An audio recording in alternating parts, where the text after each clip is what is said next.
बेटा, जब कोई अपना आपको छोड़ देता है, आपकी उपेक्षा करता है और ऐसे व्यवहार करने लगता है जैसे आप उसकी जीवन यात्रा में कभी थे ही नहीं, तो ये पीड़ा बहुत गहरी होती है। पर याद रखिए, ये पीड़ा आपको तोड़ने नहीं आई है, ये आपको जगाने आई है। आज मैं तुम्हें कोई साधारण उपाय नहीं, बल्कि मनुष्य के मन को समझने वाले 7 गूढ़ मार्ग बताने जा रहा हूं, जो बिना एक शब्द बोले, बिना किसी शिकायत के, सामने वाले के हृदय और अहंकार दोनों को हिला देते हैं। पहला मार्ग, मौन होकर अदृश्य हो जाना। जब कोई तुम्हें हल्के में लेने लगे तो सबसे पहला कार्य यह करो, अपनी उपस्थिति हटा लो। न कोई संदेश, न कोई संकेत, न कोई शिकायत। मनुष्य को सबसे अधिक पीड़ा तब होती है जब जो सदा उपलब्ध था वह बिना कुछ कहे चला जाए। ये मौन उसके मन में प्रश्न पैदा करता है, ये गया कहां, अब इसे फर्क क्यों नहीं पड़ता। और यही प्रश्न धीरे धीरे पछतावे में बदल जाते हैं। दूसरा मार्ग, स्वयं को ऊंचा उठाना। बेटा, तुम किसी को नीचा दिखाकर नहीं, खुद को ऊंचा उठाकर जीतते हो। अपने शरीर, अपने कर्म, अपने विचार और अपने जीवन को सुधारो।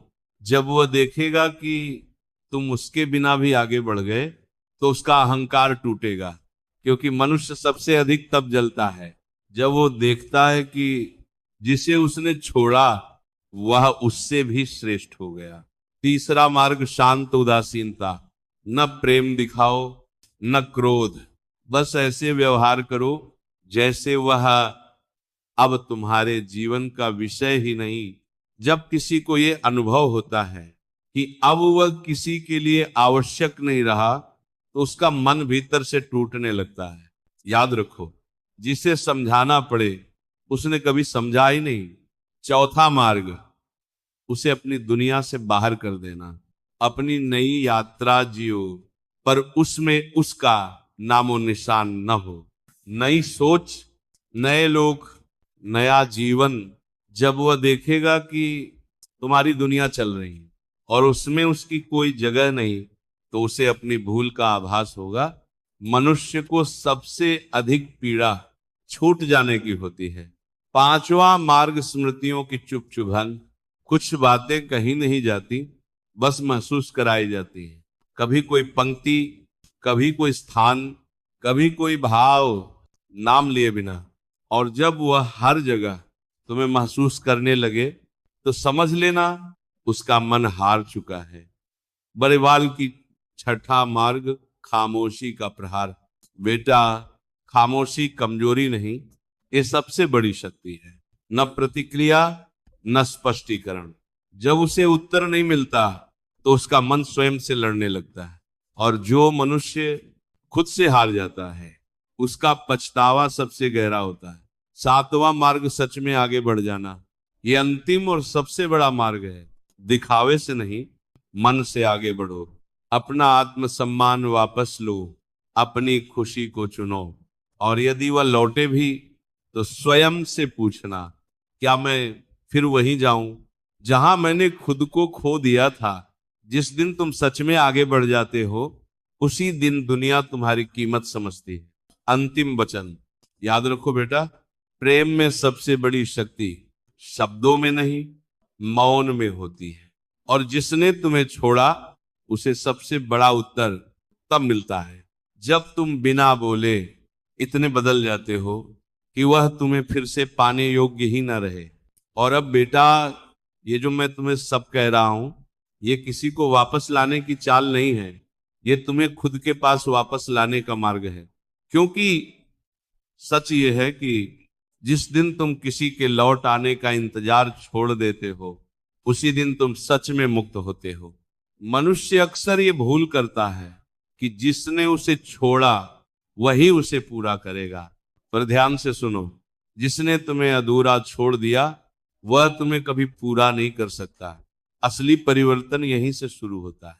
जब तुम सुबह उठते हो और ये नहीं सोचते कि वह क्या कर रहा होगा, क्या सोच रहा होगा, किसके साथ होगा, बल्कि ये सोचते हो कि आज मैं खुद के लिए क्या करूंगा वही क्षण तुम्हारे जीवन का मोड़ होता है। अब तुम्हारा मन किसी और के व्यवहार पर नहीं, अपने कर्म पर टिका होता है। और जब मन अपने कर्म पर टिक जाए तो कोई भी व्यक्ति उसे हिला नहीं सकता। जिसे जाना था वो चला गया। बेटा, जो चला गया उसे बार बार मन में बुलाना, अपने ही घाव को कुरेदना है। ईश्वर ने अगर किसी को तुम्हारे मार्ग से हटा दिया तो समझ लो वह तुम्हारी मंजिल का नहीं था।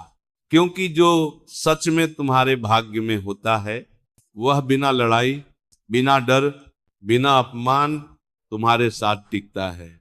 आत्मसम्मान ही सच्चा प्रेम है। आज की दुनिया ने तुम्हें यह सिखा दिया कि प्रेम में झुकना पड़ता है, पर मैं कहता हूं प्रेम में नहीं, अहंकार में झुकना पड़ता है। जहां आत्मसम्मान खत्म हो जाए वहां प्रेम नहीं, केवल आसक्ति बचती है। और आसक्ति मनुष्य को कमजोर बनाती है। जिस दिन तुम खुद को चुनते हो, जिस दिन तुम ये कह देते हो मन ही मन, अब मुझे किसी को साबित नहीं करना, अब मुझे किसी को रोकना नहीं, अब मुझे किसी से भीख नहीं मांगनी, उस दिन तुम्हारा चेहरा बदल जाता है, तुम्हारी चाल बदल जाती है और तुम्हारी ऊर्जा बदल जाती है। और यही ऊर्जा उस व्यक्ति को सबसे अधिक चुभती है जिसने कभी तुम्हें हल्के में लिया था। अब यदि वह याद करे, अगर अब वह तुम्हें याद करे, अगर अब उसे पछतावा हो, अगर अब वह लौटना चाहे, तो ये तुम्हारी जीत नहीं, ये उसकी सीख है। तुम्हें उसे स्वीकार करना है या नहीं, ये अब तुम्हारी मर्यादा तय करेगी। क्योंकि जो एक बार तुम्हें खोने का साहस कर चुका है वह दोबारा भी कर सकता है। अंतिम वचन बहुत ध्यान से सुनो। बेटा, तुम्हारा जीवन किसी की स्वीकृति से बड़ा है, तुम्हारा अस्तित्व किसी की पसंद से नहीं बना, और तुम्हारी शांति किसी के लौट आने पर निर्भर नहीं होनी चाहिए। जिस दिन तुम ये समझ गए उस दिन न कोई छोड़ने वाला बड़ा रहेगा, न कोई